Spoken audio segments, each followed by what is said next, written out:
नमस्कार दोस्तों, कैसे हैं आप लोग। जुलाई महीने के करंट अफेयर को हम डिस्कस करने जा रहे हैं और इस महीने के करंट अफेयर को हम दो पार्ट में डिस्कस करेंगे। ये पार्ट 1 है, इसमें 1 जुलाई से लेकर के आपका 15 जुलाई तक का करंट अफेयर कवर किया जाएगा। नेक्स्ट पार्ट में हम 16 से आगे लास्ट तक का 31 जुलाई तक का करंट अफेयर कवर करेंगे। मैं ओम पांडे, आपका गाइड, आपका दोस्त। चलिए शुरू करते हैं। सारे प्रश्नों को व्याख्या सहित देखेंगे। थोड़ा सा टाइम आपका लगेगा, लेकिन जिस टॉपिक पे हम प्रश्न करेंगे उससे रिलेटेड कोई भी प्रश्न आपका गलत नहीं होगा। पहला प्रश्न है निपुण के बारे में। सत्य कथन आपको बताना है। इस पहल की शुरुआत पीयूष गोयल के द्वारा किया गया और दूसरा है यह पहल कंप्यूटर साक्षरता से संबंधित है। सबसे पहले तो हम समझेंगे कि निपुण है क्या। तो निपुण के बारे में अगर बात की जाए तो ये आवास एवं शहरी कार्य मंत्रालय की जो दीनदयाल अंत्योदय योजना है, उसी के तहत 1 लाख से अधिक निर्माण श्रमिकों को स्किल्ड करने के लिए या उनको अप स्किल्ड करने के लिए ये कार्यक्रम चलाने की योजना है और ये उनको निपुण किया जाएगा, यानी उनको स्किल किया जाएगा। तो पहली बात तो ये कंप्यूटर साक्षरता से संबंधित ये गलत हो गया।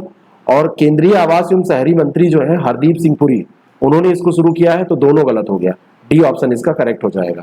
याद कर लीजिए, हरदीप सिंह पुरी ने इसको शुरू किया है और इसका संबंध कौशल विकास से है, कौशल को बढ़ाने से है, अपग्रेड करने से है। हाल ही में प्रधानमंत्री के द्वारा किस संस्थान में सेंटर फॉर ब्रेन रिसर्च का उद्घाटन किया गया? कौन सा संस्थान है जहां पर यह उद्घाटन किया गया है? कई लोग इसको सोचेंगे कि वाराणसी से वो सांसद है तो वाराणसी टिक कर दिया जाए, गलत हो जाएगा आपका। IIT गुवाहाटी भी नहीं होगा। इसका IISc बेंगलुरु में किया है सेंटर फॉर ब्रेन रिसर्च का उद्घाटन प्रधानमंत्री नरेंद्र मोदी ने। ठीक है, तो सी ऑप्शन इसका बिल्कुल करेक्ट हो जाएगा। और ये वहीं पर Bagchi Parth Shastri multi speciality hospital की भी माइलस्टोन, मतलब उन्होंने फाउंडेशन स्टोन रखा है, तो ये ध्यान रखिएगा। भारतीय तटरक्षक बल ने नए उन्नत हल्के हेलीकॉप्टर स्क्वाड्रन 840 CG को कहां पर कमीशन किया है? इसको कहां पर कमीशन किया गया है? तो भारतीय तटरक्षक बल ने इसको चेन्नई में कमीशन किया है। ए ऑप्शन इसका बिल्कुल करेक्ट हो जाएगा। और ये हल्का उन्नत हेलीकॉप्टर है मार्क 3। ये पूर्वी तटरक्षक क्षेत्र के कमांडर जो है AP बडोला, उन्हीं की उपस्थिति में इसको किया गया है। आपसे पूछा यही जाएगा कि कहां किया गया है। नेक्स्ट क्वेश्चन, अगला जो प्रश्न है, 2022 के लिए योग के विकास और संवर्धन में उत्कृष्ट योगदान के लिए प्रधानमंत्री पुरस्कार कितने रुपए की राशि इसके अंतर्गत दी गई? यानी कि जो PM प्राइज है योग के विकास के लिए, उसके संवर्धन के लिए, तो इसमें कितनी प्राइज दी गई है? 2022 में ये जो पुरस्कार है, ये 2022 के लिए अभी जो घोषित किया गया है, तो इसमें लेह लद्दाख के भिक्खु संघ सेना और ब्राजील के मार्कस विनीसियस रोजो रॉड्रिग्स और साथ में 2 संगठन हैं, the divine life society Uttarakhand और ब्रिटिश व्हील योग यूनाइटेड किंगडम, इनको दिया जाना है। 4 ये पुरस्कार हैं, 2 लोगों को दिया जाना है और 2 संस्थाओं को। 25 लाख रुपए इसका पुरस्कार का इसकी राशि रखी गई है, इसका अमाउंट रखा गया है। राष्ट्रीय चिकित्सक दिवस के बारे में निम्नलिखित कथनों में से आपको सत्य कथन बताना है। कौन सा कथन सत्य है? प्रत्येक वर्ष 2 जुलाई को मनाया जाता है और दूसरा है कि ये M विश्वेश्वरैया के जन्मदिन के उपलक्ष्य में मनाया जाता है। आपको बताना चाहता हूं कि M विश्वेश्वरैया डॉक्टर नहीं थे, क्या थे, ये आप कमेंट करके बताइएगा। ये जो मनाया जाता है ये VC राय की जयंती के उपलक्ष्य में मनाया जाता है, VC राय। और इसकी जो डेट है वो किस तिथि को मनाया जाता है? ये 1 जुलाई को मनाया जाता है, ना कि 2 जुलाई को मनाया जाता है। कोरोना काल में डॉक्टरों की वैल्यू आप लोगों को समझ, वैसे भी धरती के भगवान माने जाते हैं डॉक्टर, तो सही बात ही है, कोरोना के समय वैल्यू और समझ में आ गई। दोनों ही स्टेटमेंट गलत है। तो राष्ट्रीय चिकित्सक दिवस 1 जुलाई और VC राय ये थे, उनकी जन्मतिथि होती है और उनकी जयंती होती है, उन्हीं जयंती के उपलक्ष्य में इसको हम मनाते हैं। और ये 2022 का जो राष्ट्रीय दिवस ये मनाया गया है, इसकी थीम है family doctor on the front line. Family doctor on the front line. Next question, अगला जो प्रश्न है ये बहुत ही इंपॉर्टेंट प्रश्न है, इसको करिए। आगामी ओलंपिक खेलों के लिए भारतीय ओलंपिक संघ के प्रमुख प्रायोजक के रूप में किस स्पोर्ट कंपनी को चुना गया है? कौन सी स्पोर्ट कंपनी है जो प्रायोजक होगी? तो ये है अडानी स्पोर्ट्स लाइन, इसका नाम है अडानी स्पोर्ट्स लाइन। एशिया के नंबर 1 बड़े आदमी हो गए हैं, मुकेश अंबानी को इन्होंने पीछे छोड़ दिया है। पूरे विश्व में इनकी रैंकिंग अब आ रही है ना? कितने नंबर पर है पूरे विश्व में, जरा बताइएगा कमेंट करके। नेक्स्ट क्वेश्चन, अगला जो प्रश्न है, जुलाई में किस राज्य सरकार ने काशी यात्रा योजना की शुरुआत की है? काशी वैसे तो पड़ता है उत्तर प्रदेश में, लेकिन इसका उत्तर उत्तर प्रदेश नहीं होगा। काशी यात्रा उत्तर प्रदेश के वाराणसी में काशी विश्वनाथ मंदिर की तीर्थ यात्रा की इच्छा रखने वाले लोगों के लिए है, ये भी बात सही है।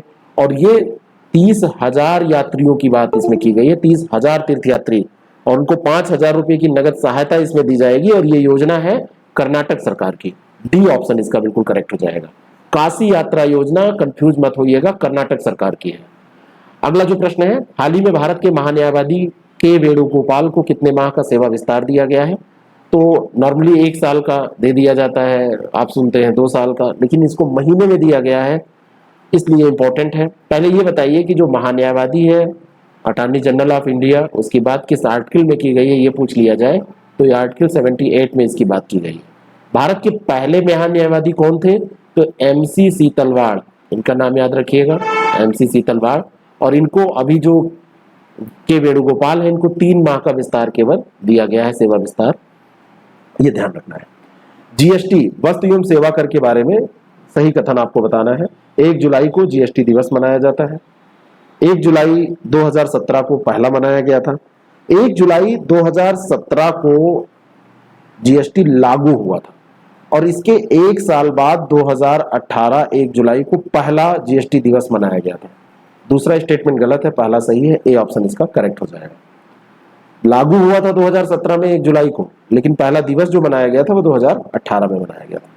इसरो ने किस देश के 3 उपग्रहों को PSLV C-53 से प्रक्षेपित किया? मोस्ट इंपॉर्टेंट क्वेश्चन है। और ये जो प्रक्षेपण हुआ है न्यू स्पेस इंडिया लिमिटेड के द्वारा, ये वाणिज्यिक मिशन के तौर पर दूसरा वाणिज्यिक मिशन था, और ये सिंगापुर के थे। ये 3 उपग्रह कहाँ के थे? सिंगापुर। UPPSC ऐसे क्वेश्चन पूछता है, ध्यान रखिएगा। हाल ही में अग्निपथ योजना के खिलाफ कौन सा राज्य प्रस्ताव पारित करने वाला पहला राज्य बन गया है? तो पंजाब विधानसभा जो थी, उन्होंने केंद्र की जो अग्निपथ भर्ती योजना है उसके खिलाफ प्रस्ताव पारित किया था, और ऐसा करने वाला ये पहला राज्य बना था, ये ध्यान रखिएगा। ये ऐसा करने वाला पहला राज्य बना था। और ये आप जैसे ये सब क्वेश्चन कभी कभी होता क्या है कि आप जब इसको करने चलते हैं तो आपको लगता है कि ऐसा क्यों पूछा जाएगा, लेकिन उसी समय जब क्वेश्चन सेट किए जाते हैं तो पूछ लिया जाता है। तो इसलिए ऐसे क्वेश्चन पे भी आप अपने को तैयार रखिए। जुलाई में 11वें विश्व शहरी मंच का आयोजन कहां पर किया गया? एक तो जुलाई में किया गया है, जुलाई का करंट अफेयर कर ही हम रहे हैं। 11वां था ये, 11वां ये विश्व शहरी मंच का आयोजन हुआ है, और ये आयोजन किया गया है पोलैंड में। कहां पर? पोलैंड में इसका आयोजन किया गया है। डी ऑप्शन इसका बिल्कुल करेक्ट हो जाएगा। ठीक है, पोलैंड में इसका आयोजन किया गया है। रैंप योजना के बारे में 2 कथन दिए हैं, सही कथन आपको बताने हैं। कृषि उन्नयन से संबंधित योजना है, और दूसरा है इसकी शुरुआत 6,000 करोड़ रुपए से की गई है। रैंप जो योजना है इसका फुल फॉर्म आप जानिए, इसका फुल फॉर्म है रेजिंग एंड एक्सेलरेटिंग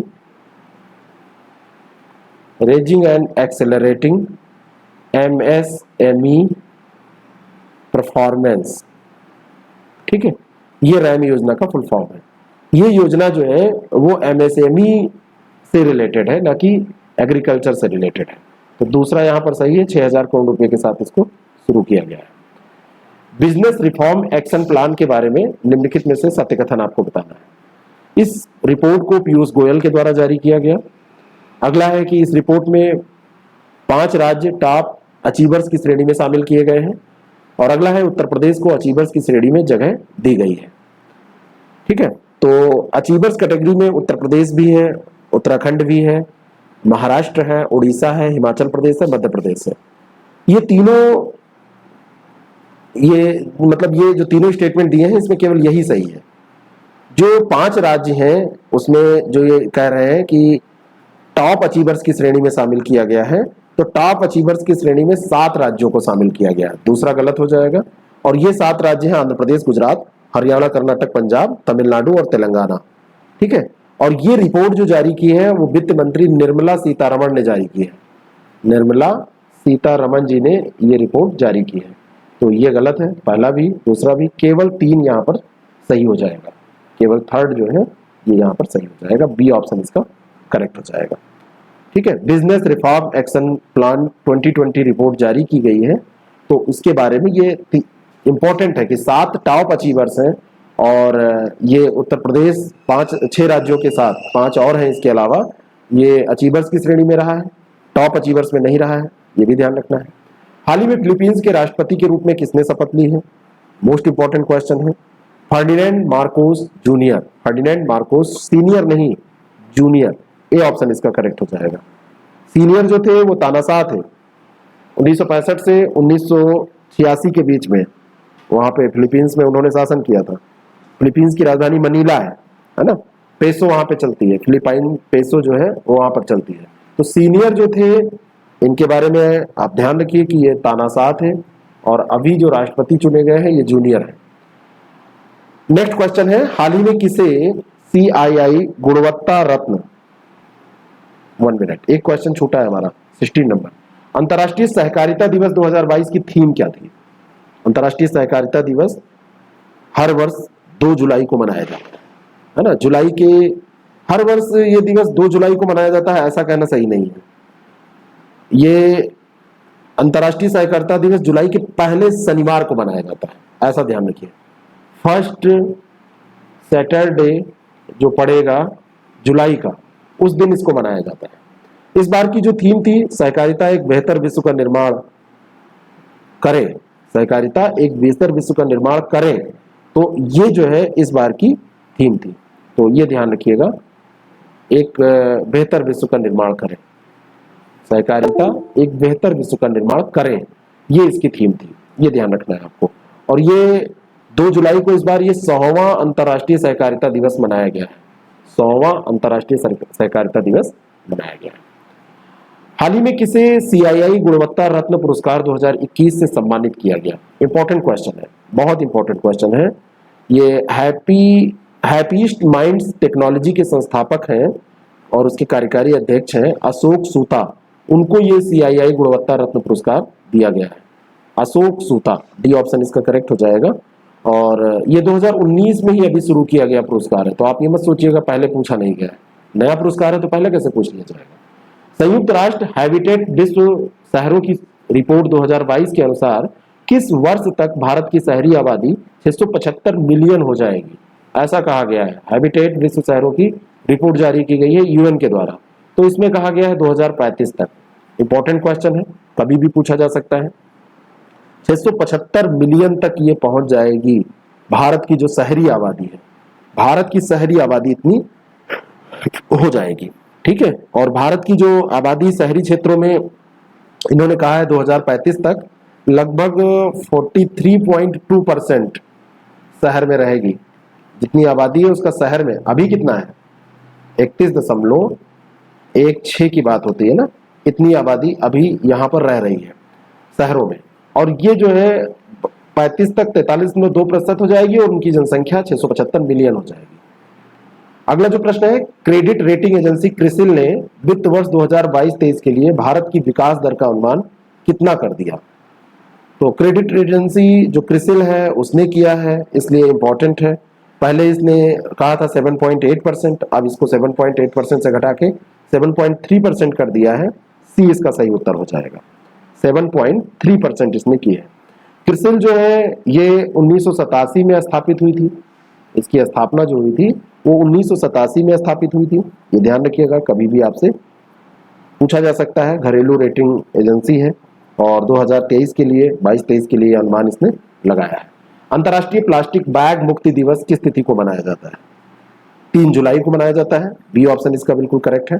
2008 में 3 जुलाई को पहली बार ये मनाया गया था, तब से ये मनाया जा रहा है, 2008 में पहली बार।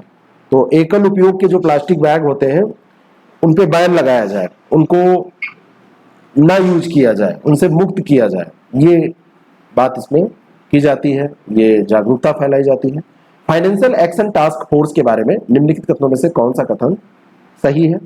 हाल ही में सिंगापुर के टी राजा को इसका अध्यक्ष बनाया गया है। Financial action task force, T Raja Kumar इनका पूरा नाम है, तो टी राजा कुमार को इसका अध्यक्ष बनाया गया है और इसकी स्थापना 1998 में हुई थी, ये कहा जा रहा है। तो टी राजा कुमार ये सिंगापुर के हैं, अध्यक्ष बने हैं, पहला तो सही है। इसकी जो स्थापना है ये 1989 में हुई थी। फाइनेंशियल एक्शन टास्क फोर्स, जिसको FATF के नाम से भी आप जानते हैं, फत्व के नाम से भी आप कई बार इसको बोल देते हैं।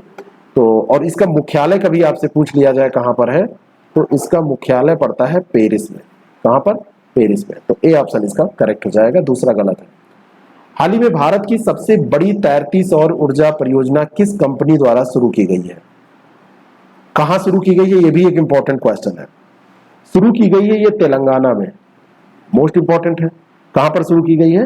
तेलंगाना में। सबसे बड़ी तैरती सौर ऊर्जा परियोजना है। तेलंगाना में भी पूछ ले तो रामागुंडम में, और 100 मेगावाट की है ये परियोजना है और इसको शुरू किया गया NTPC के द्वारा, नेशनल थर्मल पावर कारपोरेशन के द्वारा। ये कब स्थापित हुई थी? ये स्थापित हुई थी 1975 में। ये है एक महारत्न, ये भारत की एक महारत्न कंपनी है। कितनी महारत्न कंपनियां हैं जरा ये बताइएगा कमेंट करके। Next question, QS based student cities ranking के संदर्भ में आपको दो कथन दिए हैं, असत्य कथन बताना है। इस रैंकिंग के अनुसार सर्वोच्च भारतीय शहर बेंगलुरु है और दूसरा है कि शीर्ष वैश्विक शहर जर्मनी का म्यूनिक है। तो ये जो रिपोर्ट जारी की गई है इसमें भारत का जो सर्वोच्च रैंक वाला छात्र शहर है उसमें बेंगलुरु को 114 और चेन्नई को 125 और नई दिल्ली को 129वें स्थान पर रखा गया है। और जो लंदन है वो पहले स्थान पर है। उसके बाद में म्यूनिक की बारी आती है, उसके बाद में म्यूनिक की बारी आती है। तो और इसमें जो मुंबई है वो भारत में सर्वोच्च स्थान पर है। बेंगलुरु का स्थान जो है वो 114 है। इसके नीचे आपको चेन्नई मिल जाएगा 125, चेन्नई का जो स्थान है वो 125 है और न्यू दिल्ली का जो स्थान है वो 129 है। लेकिन जो मुंबई है, मुंबई का स्थान 103 है। तो पहला भी गलत है, दूसरा भी गलत है। गलत पूछा जा रहा है तो सी हो जाएगा, क्योंकि शीर्ष वैश्विक शहर की बात की जाए तो इसमें पहले स्थान पर आता है लंदन, यूनाइटेड किंगडम का लंदन, और सेकंड स्थान पर आपका जर्मनी का म्यूनिक आता है। तो ये शीर्ष नहीं है, दोनों शीर्ष नहीं है, दोनों गलत है। हाल ही में एयर लैपेड किस देश के प्रधानमंत्री नियुक्त किए गए हैं? नाम है इनका एयर लैपेड और ये बने हैं एक ऐसे देश के प्रधानमंत्री जिसके राष्ट्रपति का नाम मैं आपको बता रहा हूं, गेस करिए। राष्ट्रपति का नाम मैं बता रहा हूं और आप उससे गेस करिए। उसके राष्ट्रपति का नाम है इसाक हार्जोग। अब आप गेस करिए, ये यहाँ के हैं प्रेसिडेंट और ये PM का नाम पूछा जा रहा है। तो ये है कहाँ के? इजराइल के। इजराइल की राजधानी जेरूसलम, कई बार पूछी गई है। इजराइल की राजधानी जेरूसलम। इजराइल की मुद्रा शेकेल, न्यू शेकेल, अगर इसको पूरा नाम लिया जाए तो न्यू शेकेल यहाँ की मुद्रा है, ये ध्यान रखिएगा, न्यू शेकेल यहाँ की मुद्रा है। भारतीय सेना की किस कोर द्वारा सुरक्षा मंथन 2022 का आयोजन किया गया? भारतीय सेना का कई कोर है, तो उसमें से एक कोर का नाम है डेजर्ट कोर। जोधपुर राजस्थान का जो एरिया है डेजर्ट कोर, और वहीं पर सीमा और तटीय सुरक्षा के मुद्दों पर, उन्हीं पहलुओं पर विचार करने के लिए सुरक्षा मंथन 2022 का आयोजन किया गया।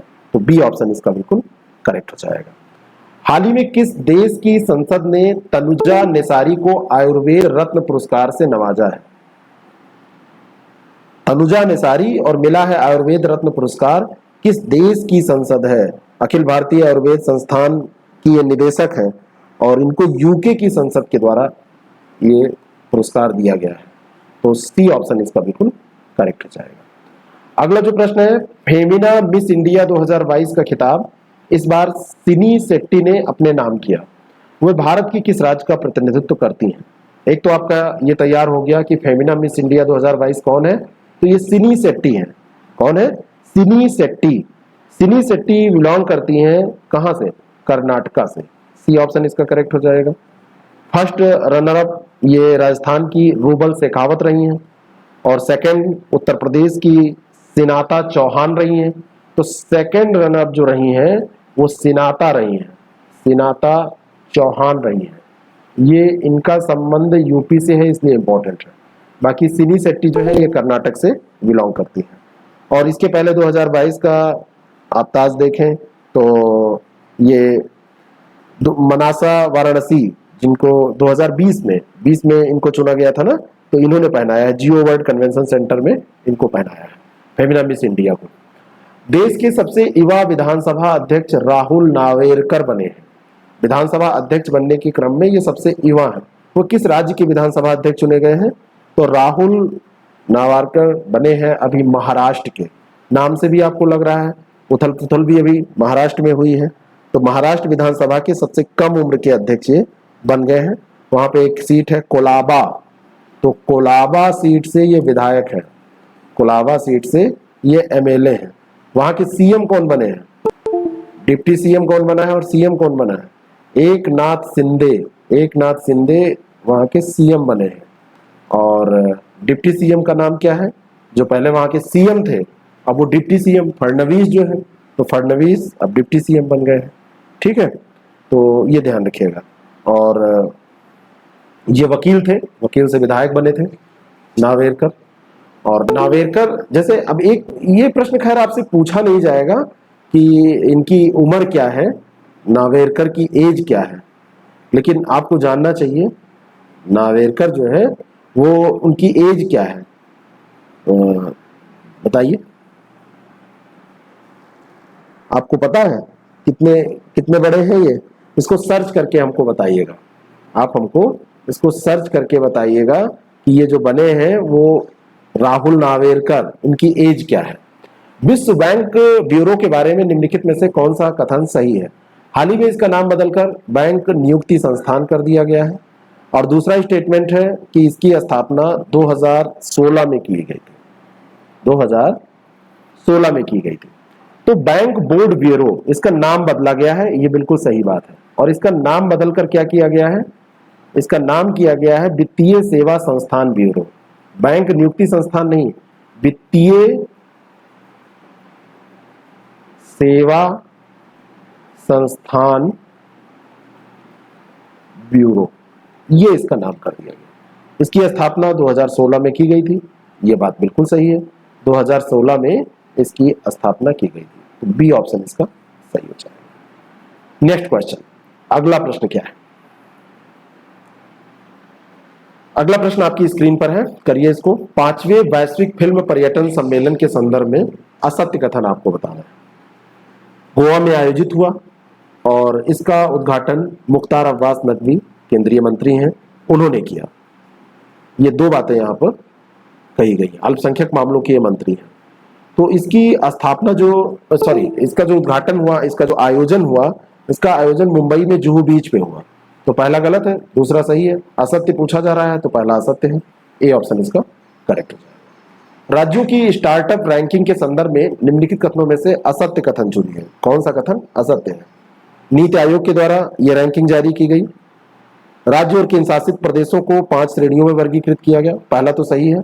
और इसमें जो कैटेगरी रखी गई वो कहा जा रहा है नहीं, ये नीति आयोग के द्वारा नहीं किया गया है, ये ध्यान रखिएगा, पहला गलत है। नीति आयोग ने नहीं किया है, वाणिज्य और उद्योग मंत्रालय के द्वारा किया गया है, पहला गलत है। और इसमें राज्यों और केंद्र शासित प्रदेशों की 5 श्रेणियां रखी गई, ये सही है। और इसमें गुजरात और महाराष्ट्र राज्यों की श्रेणी में सर्वश्रेष्ठ प्रदर्शनकर्ता के रूप में उभरे। तो इसमें शीर्ष प्रदर्शन करने वाले केरल, महाराष्ट्र, उड़ीसा और तेलंगाना है। कौन है ये?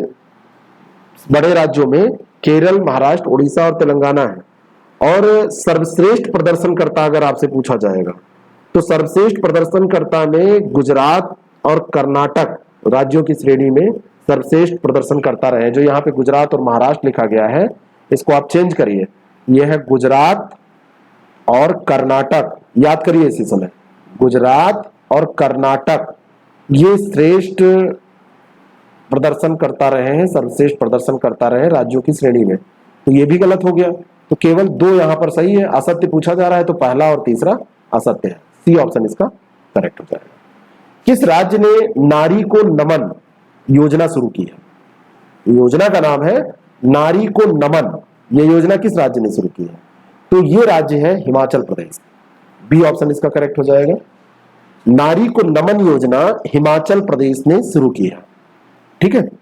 और हिमाचल प्रदेश के मुख्यमंत्री हैं जयराम ठाकुर। तो ये नारी को नमन योजना बेसिकली बसों में जो किराया है, हिमाचल सड़क परिवहन निगम की जो बसें हैं उसमें महिलाओं को, फीमेल्स को क्या किया जाएगा? 50% ऑफ कर दिया जाएगा, 50% डिस्काउंट दिया जाएगा इनको बसों में किराए पर। तो ये बस में जब बैठेंगी, जो वहां की गवर्नमेंट बस है, जो परिवहन निगम की बसें हैं, तो 50% किराया इनसे दिया जाएगा। हाल ही में कितने व्यक्तियों को शिरोमणि पुरस्कार से सम्मानित किया गया है? शिरोमणि पुरस्कार से कितने लोगों को पुरस्कृत किया गया है? इसमें एक पूनावाला का नाम भी आया था। मिशेल पूनावाला को कला के क्षेत्र में यूनाइटेड किंगडम में यह पुरस्कार दिया गया था ना, एनआरआई वर्ल्ड समिट 2022 में। इसके अलावा भगवान रामी रेंजर, साधु ब्रह्म बिहारी और रीता हिंदुजा छावड़िया, इनको भी ये पुरस्कार दिया गया है। 1977 में ये स्थापित हुआ था और ये 4 लोगों को दिया गया है। मिशेल पूनावाला, साधु ब्रह्म बिहारी, रामी रेंजर और रीता हिंदुजा, इन लोगों को यह पुरस्कार दिया गया है। फील्ड्स मेडल 2022 के बारे में निम्नलिखित कथनों में से कौन सा कथन सही है? आपको सही कथन बताना है। फील्ड्स मेडल के बारे में यह कथन है, कौन सा कथन इसमें सही है बताइए। तो यह मेडल गणित के क्षेत्र में दिया जाता है, यह पहला है। दूसरा है कि यह पुरस्कार 4 लोगों को दिया गया। यूक्रेन की गणित प्रोफेसर है मैरिना वियाजोव्स्का, इनको गणित पुरस्कार जो फील्ड्स मेडल है, ये इतना तो आपको याद रखना है, भूलना नहीं है कि ये गणित के क्षेत्र में है, ये दिया गया है। और इसके अलावा ये 40 वर्ष से कम उम्र के जो गणितज्ञ होते हैं उन्हीं को दिया जाता है। इसके अलावा 3 लोग और हैं, डोमिनिल कोपिन, ये फ्रांस के हैं, और जून हु है, और साथ में जेम्स मेनार्ड है। जून हु अमेरिका के हैं और ब्रिटेन के जेम्स मेनार्ड। 4 लोगों को ये दिया गया है, तो ये भी बात सही है। सी ऑप्शन इसका बिल्कुल करेक्ट हो जाएगा। ठीक है। अगला जो प्रश्न है, विश्व जूनोज दिवस किस दिन मनाया जाता है? विश्व जूनोज दिवस। Influenza, Ebola, West Nile virus जो है, इनसे जो जूनोटिक बीमारी होती है, ऐसी बीमारियां हैं जिनको influenza, Ebola, West Nile virus, इन सबको शामिल किया जाता है इनमें। तो ऐसी बीमारी के खिलाफ टीकाकरण के उपलक्ष्य में 6 जुलाई को विश्व जूनोज दिवस मनाया जाता है। जूनोटिक रोग वायरस, परजीवी, बैक्टीरिया और कवक के कारण फैलते हैं। जो भी वायरस ये है, तो जूनोटिक रोग, ये वायरस भी इनका कारण हो सकता है और परजीवी भी हो सकते हैं इनके कारण, बैक्टीरिया भी हो सकते हैं, कवक भी हो सकते हैं।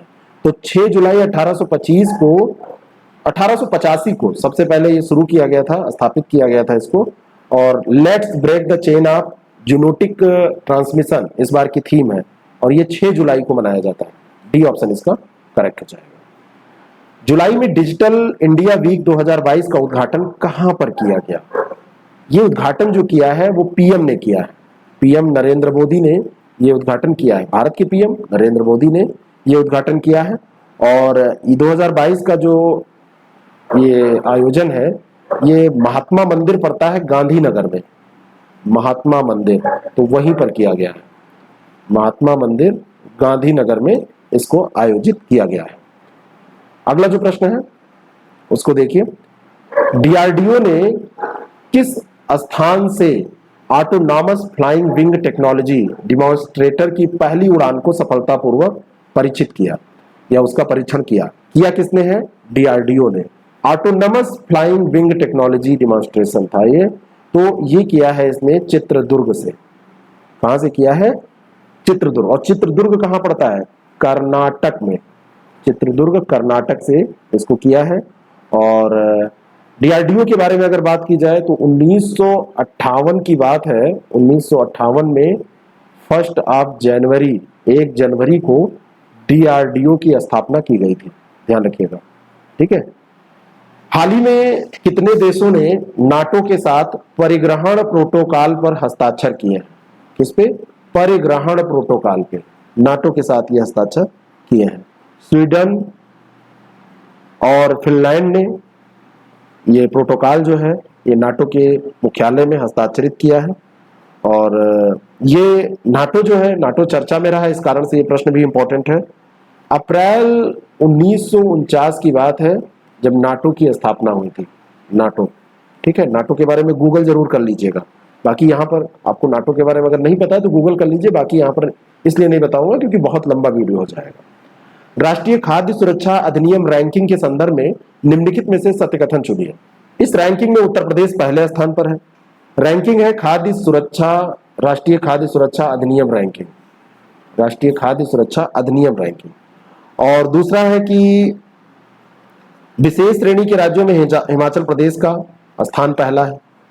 तो ये जो रैंकिंग जारी हुई है इसमें उड़ीसा शीर्ष स्थान पे है। उड़ीसा जो है ये शीर्ष पे है, पहला गलत है।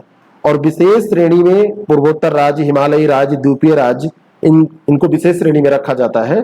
तो इसमें अगर देखेंगे आप तो त्रिपुरा जो है प्रथम स्थान पर है और दूसरे स्थान पर हिमाचल प्रदेश आता है, पहले स्थान पर नहीं है। तो दोनों गलत हो जाएंगे, डी ऑप्शन इसका करेक्ट हो जाएगा। ना तो एक ना ही दो, कोई भी सत्य नहीं है। प्रधानमंत्री ने अल्लूरी सीताराम राजू की 30 फीट की कांस्य प्रतिमा का अनावरण कहां पर किया है? अल्लूरी सीताराम राजू, ये इनकी 125वीं जयंती थी, स्वतंत्रता सेनानी थे ये।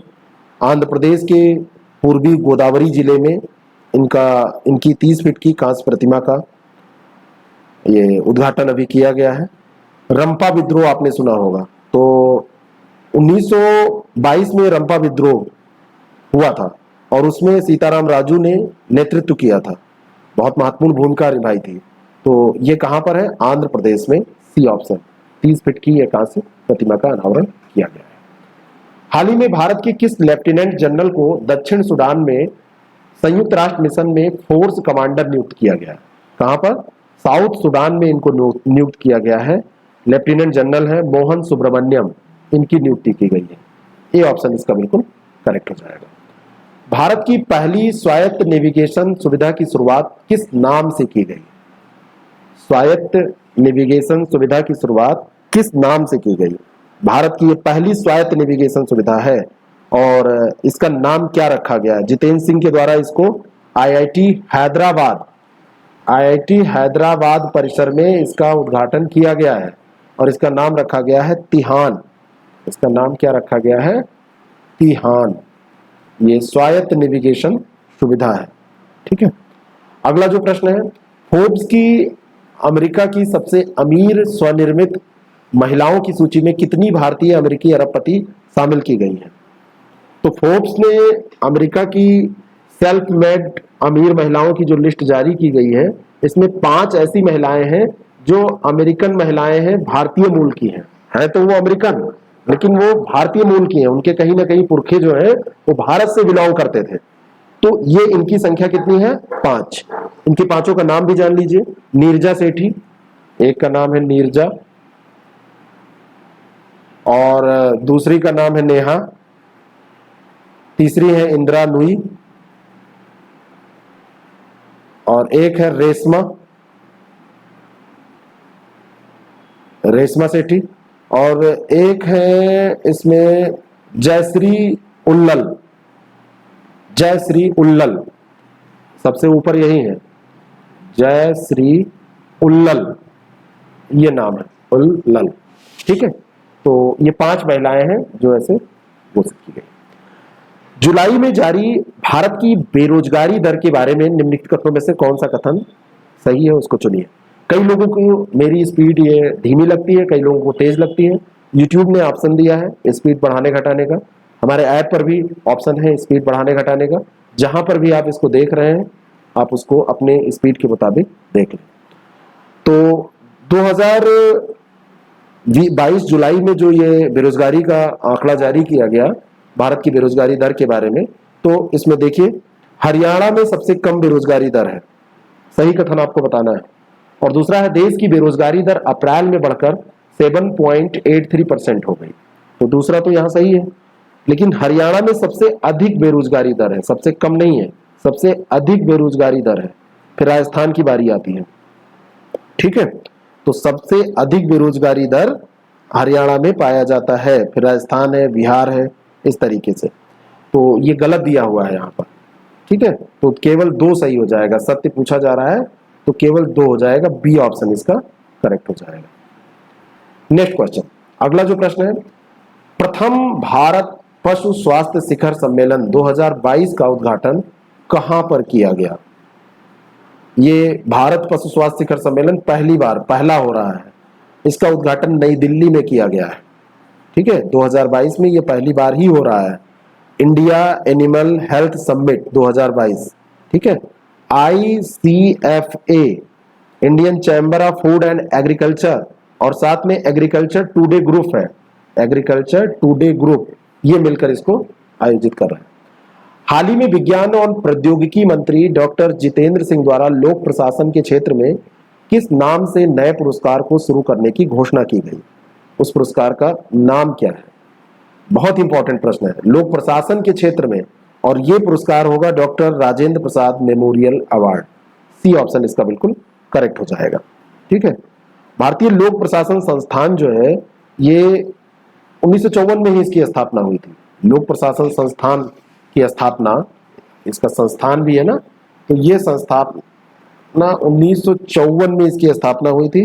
कार्मिक मंत्रालय के तहत ये आता है, कार्मिक मंत्रालय के तहत ये आता है। अनुसंधान और प्रशिक्षण संस्थान है।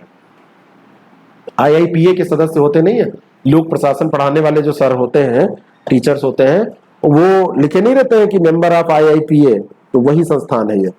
हाल ही में किस संगठन के महासचिव मोहम्मद वरकिंडो का कार्यकाल के दौरान निधन हो गया? मतलब वो अभी कार्यकाल ही था उनका और निधन हो गया उनका। पेट्रोलियम निर्यातक देशों का एक संगठन है ओपेक, एपेक नहीं, ओपेक। ओपेक के ये महासचिव थे, ओपेक के ये महासचिव थे, तो ये अब नहीं रहे। ठीक है ना, तो सेक्रेटरी जनरल थे इसके, सेक्रेटरी जनरल ऑफ ओपेक, तो ये नहीं रहे। डी ऑप्शन इसका बिल्कुल करेक्ट हो गया। 1960 में ओपेक की स्थापना की गई थी, अंतर सरकारी संगठन, और बगदाद सम्मेलन 1960 में हुआ था, वहीं पर इसको बनाया गया था। Iraq, Iran, Kuwait, Saudi Arabia, Venezuela, जो तेल उत्पादक कंट्री है, उन्होंने ही इसको बनाया था। लेकिन इसका मुख्यालय कभी ओपेक का आपसे पूछा जाए तो ये वियना में पड़ता है, और वियना कहाँ पड़ता है? ऑस्ट्रिया में, ऑस्ट्रेलिया नहीं, ऑस्ट्रिया में वियना पड़ता है, तो वियना याद रखिएगा। हाल ही में पीयूष गोयल की जगह किसे G20 शेरपा नियुक्त किया गया है? बहुत बढ़िया प्रश्न है। पहले ये नीति आयोग के CEO हुआ करते थे, अमिताभ कांत, तो अमिताभ कांत अब नीति आयोग के CEO नहीं है, अमिताभ कांत को अब G20 का शेरपा नियुक्त किया गया है। ठीक है, और G20 का अभी भारत अध्यक्षता करने वाला है, G20 की अध्यक्षता भारत करेगा इस साल के आखिर में। तो ये G20 शेरपा के रूप में गोयल ने पहले काम किया, और अब पूछा जाए तो अमिताभ कांत हो जाएंगे। ये पहले नीति में थे, है ना, नीति आयोग में। भारतीय विश्वविद्यालयों के संघ के बारे में 2 बातें यहां पर कही गई हैं। हाल ही में राहुल नार्वेकर को इस संघ का अध्यक्ष चुना गया है। तो मैं आपको बताऊं कि राहुल नार्वेकर तो अभी महाराष्ट्र में हमने पढ़ा था कि वहां पे सबसे कम उम्र के विधानसभा अध्यक्ष चुने गए हैं, तो आपको बताना है उनकी उम्र क्या है। तो राहुल नार्वेकर तो ये गलत हो जाएगा, और ये संघ दिल्ली में स्थित है, दूसरा तो यहाँ पर सही हो जाएगा। जो भारतीय विश्वविद्यालयों का संघ है, इसमें सुरंजन दास, जो कि जादवपुर विश्वविद्यालय के कुलपति हैं, उनका नाम है सुरंजन दास, जादवपुर विश्वविद्यालय की कुलपति हैं, उनको अध्यक्ष चुना गया है। तो बी ऑप्शन इसका करेक्ट हो जाएगा। भारतीय नौसेना ने पहला ALH स्क्वाड्रन किस नाम से कमीशन किया गया है? भारतीय नौसेना में है, यहां पे लिख दीजिए, भारतीय नौसेना में जो पहला HAL स्क्वाड्रन है वो किस नाम से कमीशन किया गया है? तो इसका नाम रखा गया है INS 324। इसका नाम क्या रखा गया है? INS 324। रक्षा मंत्रालय ने पहली बार 3 प्राइवेट बैंकों को विदेशी खरीद के लिए सेवा प्रदान करने की अनुमति दी है। कौन सा बैंक उस सूची में शामिल नहीं है? तो इसमें ICICI है, HDFC है और एक्सिस है।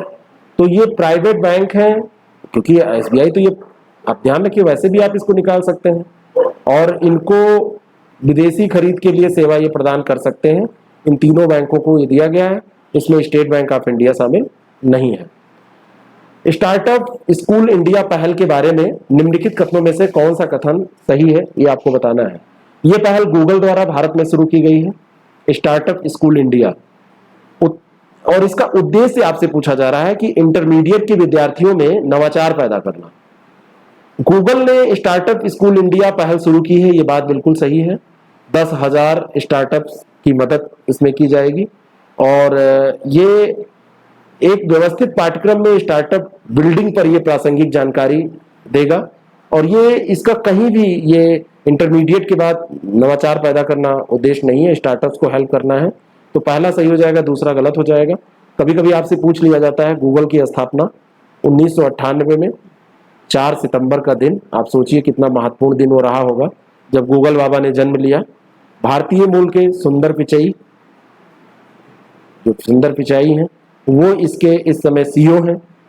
मुख्यालय इसका कैलिफोर्निया के माउंटेन व्यू में है। कैलिफोर्निया पड़ता है आपका यूएसए में, वहां पर इसका मुख्यालय है, ये ध्यान रखिएगा। अगला जो प्रश्न है, हाल ही में किस राज्य में स्थित मानगढ़ पहाड़ी को राष्ट्रीय महत्व का स्मारक घोषित करने की सिफारिश की गई? क्या नाम है इसका? मानगढ़ पहाड़ी। कहां पर स्थित है? राष्ट्रीय महत्व का स्मारक इसको घोषित किया जाना है और ये स्थित है राजस्थान में, मानगढ़ पहाड़ी। राष्ट्रीय स्मारक प्राधिकरण ने इसको अभी घोषित किया है, तरुण विजय इसके अध्यक्ष हैं। तो उन्होंने ये कहा है और ये 1500 भील आदिवासी यहाँ पर स्वतंत्रता सेनानी के तौर पर 1913 की बात है, बेरहमी से अंग्रेजों के द्वारा मार डाले गए थे। मानगढ़ पहाड़ी ये वही स्थान है, ठीक है। तो राष्ट्रीय स्मारक प्राधिकरण इसको नियुक्त मतलब इसको उसने घोषित किया है राष्ट्रीय महत्व का स्मारक, और इसकी राष्ट्रीय स्मारक प्राधिकरण की स्थापना 2010 में की गई थी। कब की गई थी? 2010 में इसकी स्थापना की गई थी।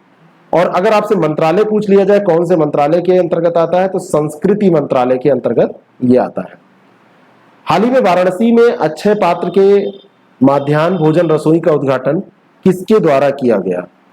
अक्षय पात्र वहां पे रसोई चला रहा है और 1 लाख विद्यार्थियों के लिए माध्याह्न भोजन वो यानी दोपहर का खाना तैयार करता है। और इंटरनेशनल सोसाइटी फॉर कृष्णा जो कॉन्शियसनेस है, इस्कॉन जिसको बोलते हैं, अक्षय पात्र फाउंडेशन, तो इन दोनों ने मिलके इसको शुरू किया है और ये प्रधानमंत्री के द्वारा इसका उद्घाटन किया गया। डी ऑप्शन इसका करेक्ट हो जाएगा। स्टेच्यू ऑफ पीस के बारे में निम्नलिखित कथनों पर विचार कीजिए। ये स्टेच्यू आदि शंकराचार्य से संबंधित है और दूसरा है इसका उद्घाटन केंद्रीय गृह एवं सहकारिता मंत्री के द्वारा किया गया। इसमें आपको सही कथन बताना है कि कौन सा कथन सही है। तो केंद्रीय गृह मंत्री अमित शाह ने ये स्टेच्यू ऑफ पीस का उद्घाटन किया है।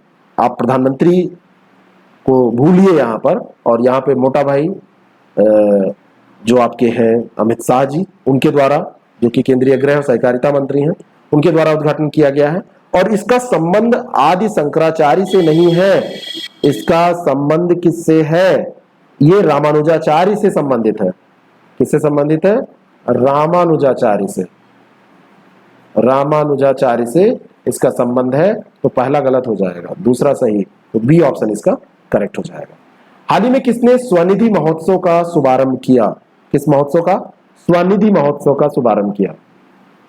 स्ट्रीट वेंडर की जो आत्मनिर्भर निधि है, उसकी दूसरी, जो आत्मनिर्भर निधि योजना है, उसकी दूसरी वर्षगांठ मनाई जा रही थी।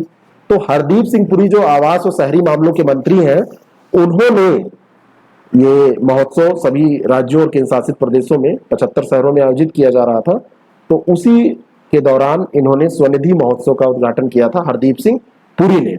और हरदीप सिंह पुरी है क्या? मैंने आपको बताया कि ये आवास और शहरी मामलों के मंत्री हैं। पीएम स्वनिधि कार्यक्रम जो है ये 2020 में शुरू किया गया था, 2022 आ गया, तो जुलाई 2022 में ये दूसरा वर्ष मतलब 2 साल इसके पूरे हो गए हैं और इसकी दूसरी वर्षगांठ मनाई जा रही थी, तो उसी के अवसर पर इन्होंने किया है हरदीप सिंह पुरी ने। हाल ही में किस राज्य या संशासित प्रदेश ने मिशन कुशल कर्मी की शुरुआत की है? तो मिशन कुशल कर्मी की शुरुआत की है दिल्ली ने। दिल्ली का मतलब सीएम यहां पर कौन है? अरविंद केजरीवाल। अरविंद एक ही 47 और इनमें कोई अंतर नहीं माना जाना चाहिए। जब ये बोलने लगते हैं, खिलाफत करते हैं, तो ये भी नहीं सोचते हैं कि हम किसकी कर रहे हैं, खुद की कर रहे हैं कि दूसरे की। बस गोलियों की तरह बातें निकलती है, फिर भूल भी जाते हैं। तो ये ध्यान रखिएगा। ये वहां के उप मुख्यमंत्री मनीष सिसोदिया ने इसको उद्घाटित किया है, मिशन कुशल कर्मी, और वहां के सीएम हैं अरविंद केजरीवाल। हाल ही में विदेशी अंशदान विनियमन अधिनियम में संशोधन किया गया है। संशोधन के अनुसार अब एक व्यक्ति कितने लाख रुपए तक बिना सरकार की अनुमति के भेज सकता है? कितने लाख रुपए तक बिना अनुमति के भेज सकता है? सरकार की अनुमति लेने की जरूरत नहीं है। तो ये जो है विदेशी अंशदान अधिनियम में अब रखा गया कि 10 लाख रुपए तक भेजा जा सकता है, जिसमें गवर्नमेंट की कोई परमिशन लेने की जरूरत नहीं पड़ेगी। विदेशी अंशदान 10 लाख रुपए तक अगर आप भेजेंगे तो कोई आपको अनुमति लेने की जरूरत नहीं है। पहले ये केवल 1 लाख रुपए सीमा थी, ठीक है, और 2010 में ये अधिनियम आया था। अब उसमें संशोधित करके इसको 10 लाख रुपए तक कर दिया गया है। नेक्स्ट क्वेश्चन, देश में 13 एक्सप्रेस वे बनाने वाला पहला राज्य कौन सा है? 13 एक्सप्रेस वे इसने बना दिए, और ऐसा करने वाला देश का पहला राज्य बन गया। 3200 किलोमीटर कवर किया गया इसके द्वारा, 3200 किलोमीटर कवर किया गया 13 एक्सप्रेसवे के द्वारा, और ये राज्य है आपका उत्तर प्रदेश। बाबा इसके सीएम, और बाबा ने ये कर दिखाया है। 13 एक्सप्रेसवे में 6 उपयोग में है, अभी 7 जो है वो निर्माणाधीन है। अगर 13 को डिवाइड करें तो 6 बन चुके हैं, बिल्कुल चालू हालत में है, और अभी 7 जो है वो बन रहे हैं, उसमें टूट भी रहे हैं, आप देख रहे हैं, ठीक है। अभी इधर वायरल हुआ वीडियो जो बुंदेलखंड एक्सप्रेसवे था, वो टूट भी गया था। अगला प्रश्न है कि हाल ही में घोषणा के अनुसार 36वें राष्ट्रीय खेलों का आयोजन कहां पर किया जाएगा? ये 36वां राष्ट्रीय खेल आयोजित किया जाना है, तो इसका कहां पर आयोजन होगा? तो ये आयोजन होगा गुजरात में। 36वां राष्ट्रीय खेल 27 सितंबर से शुरू होगा और जाएगा 10 अक्टूबर तक 2022 में, और ये पहली बार गुजरात में आयोजित किए जाने वाले खेल हैं। 2000 मतलब गुजरात में पहली बार हो रहे हैं। और राष्ट्रीय खेल 2015 में केरल में, 2015 में, उसके बाद नहीं हुआ क्या? ये थोड़ा सा कुछ गड़बड़ है, ध्यान रखना है इसको। इस बार का याद रखिए आप कि यह कहां हुआ था, तो ये कहां होना है, तो ये गुजरात में होगा। कहां होना है? गुजरात में, ठीक है, तो ये ध्यान रखिए। अगला प्रश्न है, विश्व जनसंख्या दिवस 2022 के संदर्भ में सही कथन आपको बताना है। 11 जुलाई को ये हर साल मनाया जाता है, बिल्कुल मनाया जाता है। इस बार बहुत बयानबाजियां भी इस पे हुई हैं। 8 बिलियन की दुनिया, सभी के लिए एक लचीला भविष्य की ओर, अवसरों का दोहन और सभी के अधिकार और विकल्प सुनिश्चित करना, ये इसकी इस बार की थीम थी। जनसंख्या और समावेशी विकास ये थीम नहीं थी। थीम क्या थी? 8 बिलियन की दुनिया, सभी के लिए एक लचीला भविष्य की ओर, अवसरों का दोहन और सभी के लिए अधिकार और विकल्प सुनिश्चित करना। तो ये थीम गलत दी है, तो केवल एक सही हो जाएगा। पहली बार ये दिवस कब मनाया गया था? 11 जुलाई को मनाया गया था 1990 में। पहली बार ये 1990 में मनाया गया था, ये ध्यान रखना है आपको। अगला जो प्रश्न है, विंबलडन 2022 के संदर्भ में ये प्रश्न है, और आपको सत्य कथन बताने हैं कि इसमें कौन सा कथन सत्य है। पुरुष एकल का खिताब राफेल नडाल ने जीता है, और दूसरा है कि महिला एकल का खिताब एशले बार्टी ने जीता है। अब दोनों में से कौन सा कथन सत्य है ये आपको बताना है। तो नोवाक जोकोविच हैं, उन्होंने इसमें 21वां जो ग्रैंड स्लैम है वो जीता है।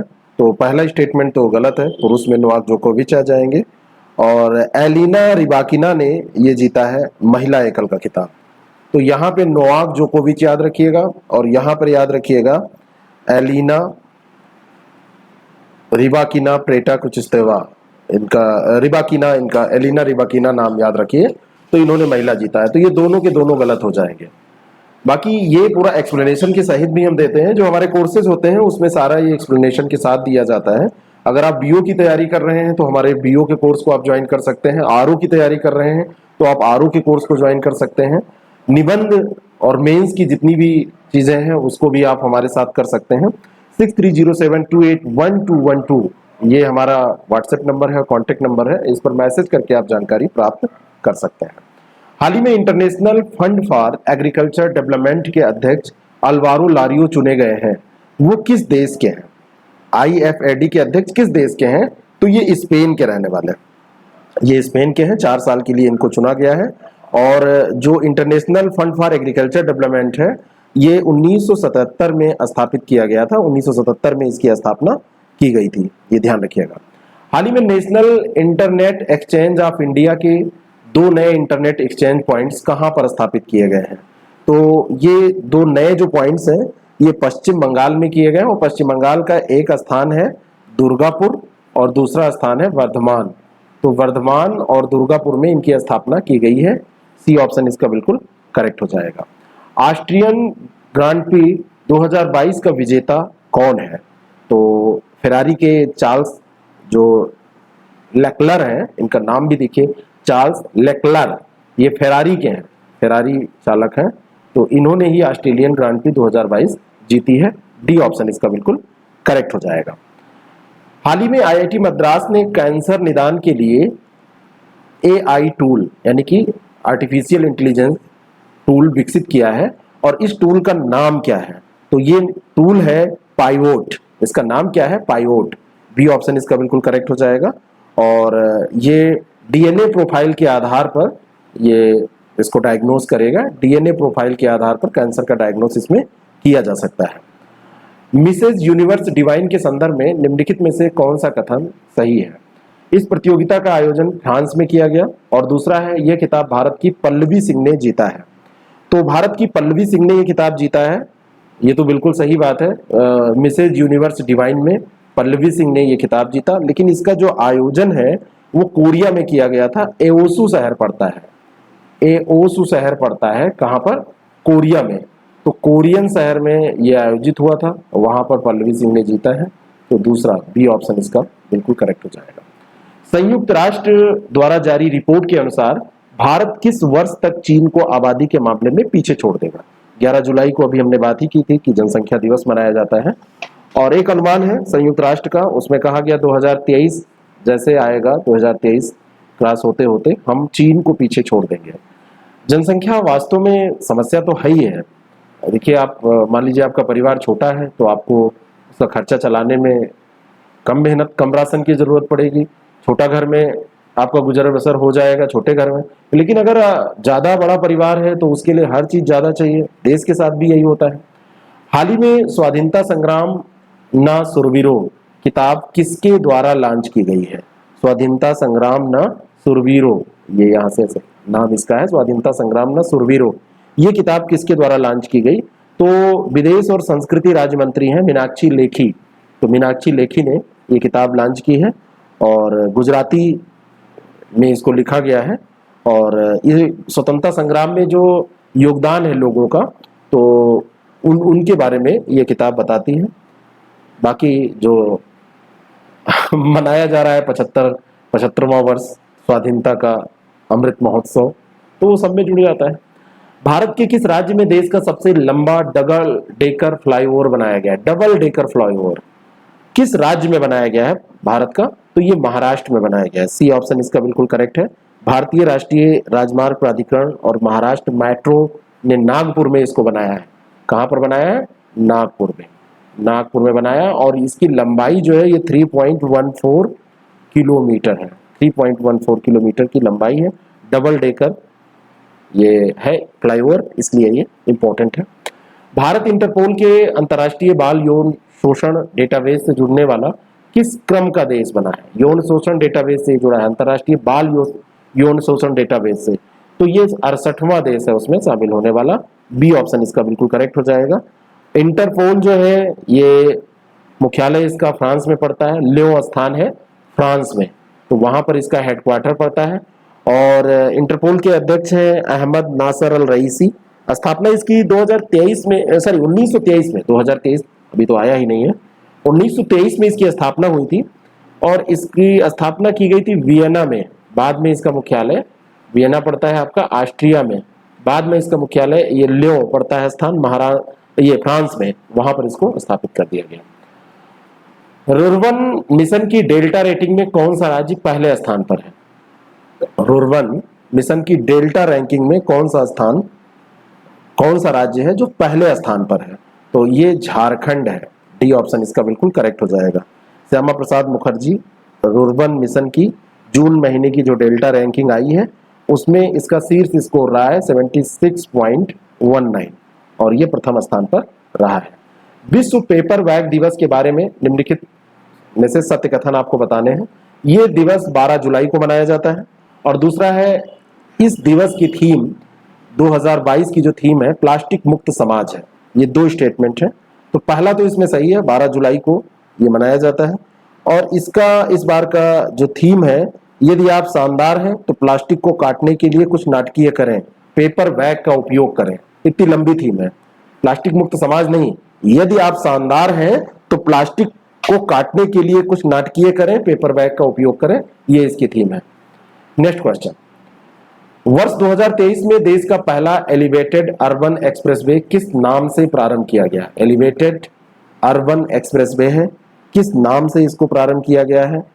ये जो विकसित किया गया 2023 में ये शुरू हो जाएगा और ये द्वारका एक्सप्रेसवे इसका नाम रखा गया है। और ये दिल्ली गुड़गांव एक्सप्रेसवे जो स्वर्णिम चतुर्भुज की दिल्ली जयपुर अहमदाबाद मुंबई का एक पार्ट है, दिल्ली गुड़गांव एक्सप्रेसवे, और ये पश्चिमी दिल्ली का जो यातायात भरा क्षेत्र है उसके लिए काम करेगा और मुख्य सड़कों पर दबाव कम हो जाएगा। तो ये द्वारका इसका नाम है, द्वारका एक्सप्रेसवे इसका एलिवेटेड एक्सप्रेसवे इसका नाम रखा गया है। देश का पहला कार्बन न्यूट्रल हवाई अड्डा कहां बनाया जा रहा है? तो कार्बन न्यूट्रल एक हवाई अड्डा है जो सौर ऊर्जा उत्पादन में सरप्लस हो गया है। अगर ये पूछा जाए तो ये कोच्चि हो जाएगा। पूछा जाए कि भविष्य में कौन सौर और जल ऊर्जा से संचालित होने वाला सेल्फ डिपेंडेंट होगा तो दिल्ली हो जाएगा। कार्बन न्यूट्रल अगर पूछा जाए तो ये हो जाएगा लेह का हवाई अड्डा। कौन सा? लेह का हवाई अड्डा हो जाएगा। बी ऑप्शन इसका बिल्कुल करेक्ट हो जाएगा। और ये सोलर प्लांट इसमें लगाया गया है और उसी के तहत ये जियो थर्मल सिस्टम पर आधारित है और हीटिंग कूलिंग ये सब इसमें जियो थर्मल होगा तो कार्बन न्यूट्रल ये हो ही जाएगा। हाल ही में किसे Order of the Rising Sun पुरस्कार से सम्मानित किया गया? नाम क्या है? तो ये नारायणन कुमार है। क्या नाम है? नारायणन कुमार। और जापान सरकार ने जापान और भारत के बीच में आर्थिक संबंधों को मजबूत करने के लिए एक ग्रुप है सनमार ग्रुप। तो सनमार ग्रुप के वाइस चेयरमैन है नारायणन कुमार। तो सनमार ग्रुप है इनका, सनमार ग्रुप इनका है और इसी के वाइस चेयरमैन है ये नारायणन कुमार। तो इनको क्या किया है? सम्मानित किया है। ग्लोबल जेंडर गैप रिपोर्ट के संदर्भ में निम्नलिखित कथनों पर विचार करें। यह रिपोर्ट विश्व आर्थिक मंच द्वारा जारी की गई। दूसरा है, इस रिपोर्ट में भारत 135 देशों में 105वें स्थान पर है। तीसरा है, इस इंडेक्स में आइसलैंड का स्थान शीर्ष पर है। ये तीन बातें यहां पर कही जा रही हैं। ग्लोबल जेंडर गैप रिपोर्ट बहुत ज्यादा इंपॉर्टेंट है, वर्ल्ड इकोनॉमिक फोरम के द्वारा जारी की गई है। बिल्कुल सही बात है। और इस रिपोर्ट में भारत की जो रैंकिंग है 146 देशों में भारत 135वें स्थान पर है। ये दूसरा गलत है, 135वां भारत का स्थान है, टोटल देश 146 है, तो दूसरा गलत हो जाएगा। और आइसलैंड का जो स्थान इसमें रहा है वो कह रहे हैं कि ये शीर्ष स्थान रहा है इसका। ठीक है, तो ये आइसलैंड प्रथम स्थान पर रहा है, ये बिल्कुल सही है, इसमें कोई दो राय नहीं है। उसके बाद में फिनलैंड है, नॉर्वे है, न्यूजीलैंड है, स्वीडन है। और सबसे खराब जो प्रदर्शन रहा है इसमें ग्लोबल जेंडर गैप इंडेक्स में, ये अफगानिस्तान का रहा है। किसका रहा है? अफगानिस्तान का सबसे खराब रहा है। तो पहला और तीसरा यहाँ पर सही है, सी ऑप्शन इसका करेक्ट हो जाएगा। आप लोग इसको जब देखें तो थोड़ा बहुत नोट करते रहें, हल्का फुल्का नोट कर लेंगे तो आपके लिए शॉर्ट में नोट बन जाएगा, रिवीजन के लिए आसान रहेगा। पढ़ने का तरीका ये नहीं होता है बस आप कथे की तरह उसको सुनते चलें। कम समय में अच्छी तैयारी करने की कोशिश करिए, तो उसको नोट करिए, शॉर्ट में रिवीजन करने में आसानी होगी। ठीक है। हाल ही में विमोचित पुस्तक द मैकमोहन लाइन, ये सेंचुरी ऑफ डिस्कार्ड के लेखक कौन है? ये पुस्तक का नाम है मैकमोहन लाइन, ये सेंचुरी ऑफ डिस्कार्ड, इसके लेखक कौन है? तो इसके जो लेखक हैं उनका नाम है जे सिंह। बी ऑप्शन इसका बिल्कुल करेक्ट हो जाएगा। हिमाचल प्रदेश के ये राज्यपाल राजेंद्र बिश्व आर्लेकर हैं उन्होंने अभी इस पुस्तक का विमोचन किया है और इसको जे सिंह ने लिखा है। ये भी राज्यपाल रह चुके हैं अरुणाचल प्रदेश के, पूर्व सेना अध्यक्ष भी ये रह चुके हैं। भारत चीन सीमा विवाद पर यह किताब है। अंतर्राष्ट्रीय T20 इतिहास में लगातार सबसे ज्यादा मैच जीतने वाले कप्तान कौन बने हैं? मोस्ट इंपॉर्टेंट क्वेश्चन है, बहुत ही बढ़िया प्रश्न है। तो ये रोहित शर्मा है। T20 इतिहास में सबसे ज्यादा मैच जीतने वाले कप्तान रोहित शर्मा है। विराट कोहली को इन्होंने मतलब पीछे छोड़ दिया है। रोहित शर्मा विराट कोहली के कप्तान के रूप में पदभार संभालने के बाद न्यूजीलैंड मतलब इन्होंने विराट कोहली से जब पदभार संभाला, उसकी मैं बात कर रहा हूं, तो New Zealand, West Indies, Sri Lanka, England, इन सब पर जीत दर्ज की। तो इतिहास के पहले कप्तान बन गए हैं जो लगातार 13 T20 मैच इन्होंने जीता है। 13 T20 मैच, है ना। विराट कोहली से इन्होंने पद संभाला है, इतना तो आप पता है। ये कप्तान के रूप में इन्होंने पदभार, विराट कोहली पहले थे। तो बी ऑप्शन इसका बिल्कुल करेक्ट हो जाएगा।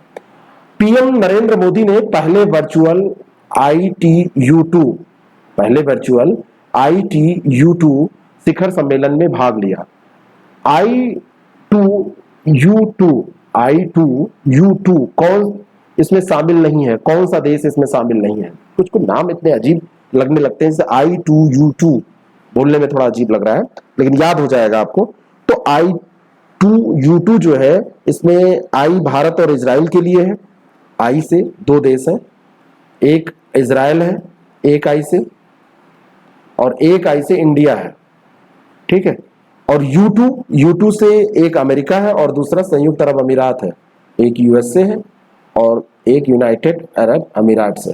तो इसमें कौन सा देश नहीं है? तो जापान इसमें शामिल नहीं है। ये ऑप्शन इसका बिल्कुल करेक्ट हो जाएगा, ठीक है। 4 देशों का ये समूह है।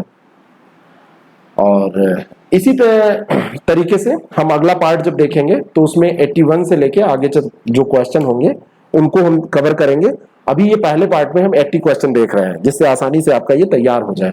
तो अगला पार्ट जो 3 दिन में आपको मिल जाएगा, जिसमें जुलाई महीना जो पूरा होगा तो उसका पूरा हम कवर करके आपको दे देंगे। Thank you so much. आप लोग इसको अच्छे से देख लीजिए। अच्छा लगे तो लोगों तक शेयर कर सकते हैं, आपकी मर्जी। और अच्छा लगेगा तो इसको लाइक का बटन भी आप दबा सकते हैं, कोई मेरी तरफ से बाध्यता नहीं है। बाकी किसी भी BO, RO या निबंध के मेंस के अन्य courses, BO mains, RO mains के कोर्सेज से आंसर राइटिंग से जुड़ने के लिए हमको आप 6307281212 पर मैसेज करके जानकारी ले सकते हैं, कॉल कर सकते हैं। Thank you so much.